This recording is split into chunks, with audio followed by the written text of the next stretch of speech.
சட்டப்பேரவை இன்று இரண்டாவது நாளாக நடைபெற்றது. கள்ளக்குறிச்சி கள்ளச்சாராய உயிரிழப்பு விவகாரத்தில் துக்கம் அனுசரிக்கும் விதமாக எதிர்க்கட்சியினர் கருப்பு சட்டை அணிந்து வந்திருந்தனர்.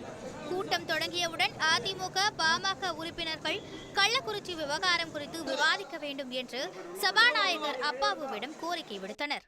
அதற்கு சபாநாயகர் அப்பாவு கேள்வி நேரம் முடிந்தவுடன் கள்ளக்குறிச்சி விவகாரம் தொடர்பாக விவாதிக்க அனுமதி வழங்கப்படும் என்று கூறினார். ஆனால் இதை ஏற்க மறுத்த அதிமுக, பாஜக, பாமக உறுப்பினர்கள் அமளியில் ஈடுபட்டனர். அமைதியாக உட்காருங்கள் என்று அப்பாவு கூற, எதிர்க்கட்சியினர் அரசை கண்டிக்கும் பதாகையை கையில் ஏந்தி தொடர்ந்து அமளியில் ஈடுபட்டனர்.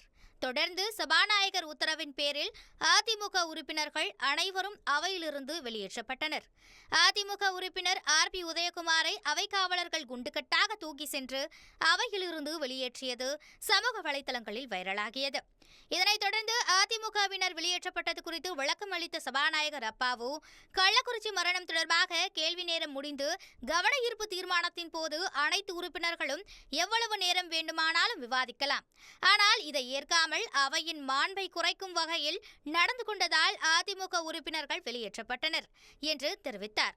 மேலும் அதிமுக உறுப்பினர்கள் இன்று ஒரு நாள் சட்டப்பேரவையில் பங்கேற்க தடை விதித்தும் சபாநாயகர் உத்தரவிட்டார். இதனைத் தொடர்ந்து பேசிய முதலமைச்சர் ஸ்டாலின், அதிமுகவினர் திட்டமிட்டு மரபுகளுக்கு மாறாக அவையில் குழப்பம் ஏற்படுத்த முயற்சி செய்தனர். ஆனால் மானிய கோரிக்கை மீதான விவாதத்தில் பிரதான எதிர்க்கட்சிகள் பங்கேற்க வேண்டும். ஆகவே எதிர்க்கட்சி உறுப்பினர்களை அவை நடவடிக்கையில் பங்கேற்க சபாநாயகர் அனுமதி வழங்க வேண்டும். அவர்கள் மீதான தடை உத்தரவை நீக்க வேண்டும் என்று முதலமைச்சர் ஸ்டாலின் பேசினார். பின்பு முதல்வரின் கோரிக்கையை ஏற்ற சபாநாயகர் அப்பாவு அதிமுக உறுப்பினர்கள் மீதான தடையை நீக்கி அவர்களை அவைக்குள் அனுமதித்தார். ஆனால் எதிர்க்கட்சிகள் உள்ளே மீண்டும் வரவில்லை.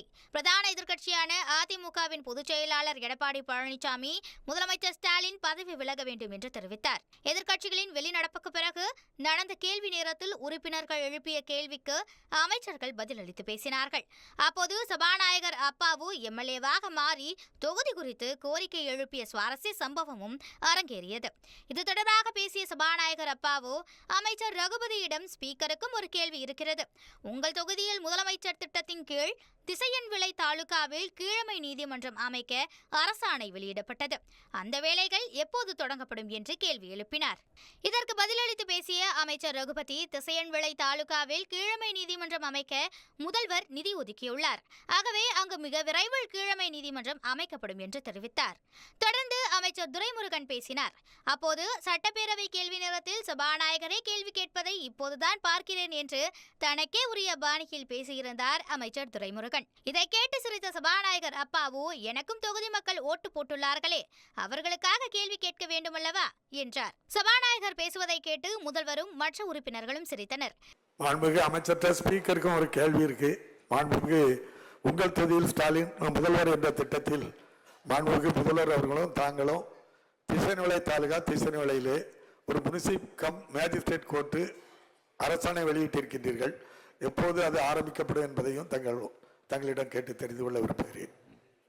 மாண்புமிகு பேரவைத் தலைவர் அவர்களே, நேற்றைய தினம் மானாமதுரையில் நடைபெற்ற அங்கே இருக்கக்கூடிய கம்பைன் கோர்ட் பில்டிங் திறப்பு விழா நிகழ்ச்சியிலே அங்கே இருக்கக்கூடிய நீதியரசர்களிடத்திலே எங்களுடைய சட்டப்பேரவைத் தலைவர் எங்களுடைய கோரிக்கை வரும்பொழுது இதை கேட்பார்கள் என்ற செய்தியை அவர்களிடத்தில் தெரிவித்திருக்கின்றேன். எனவே மிக விரைவிலே உயர்நீதிமன்றம் அங்கே அதை திறப்பதற்கான வழிகளை செய்யும்.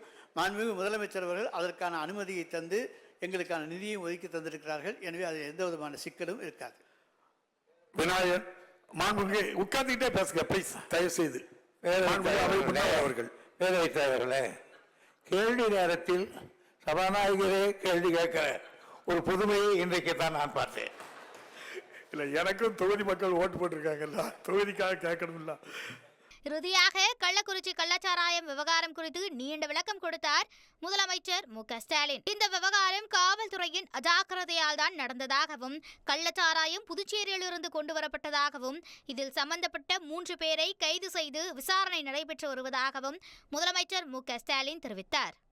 தொடர்ந்து பேசிய அவர், நான் பயந்து ஓடி ஒளிபவன் அல்ல, பொறுப்பு இருப்பதால் தான் பொறுப்புடன் பதில் சொல்லிக் கொண்டிருக்கிறேன் என்று தெரிவித்தார்.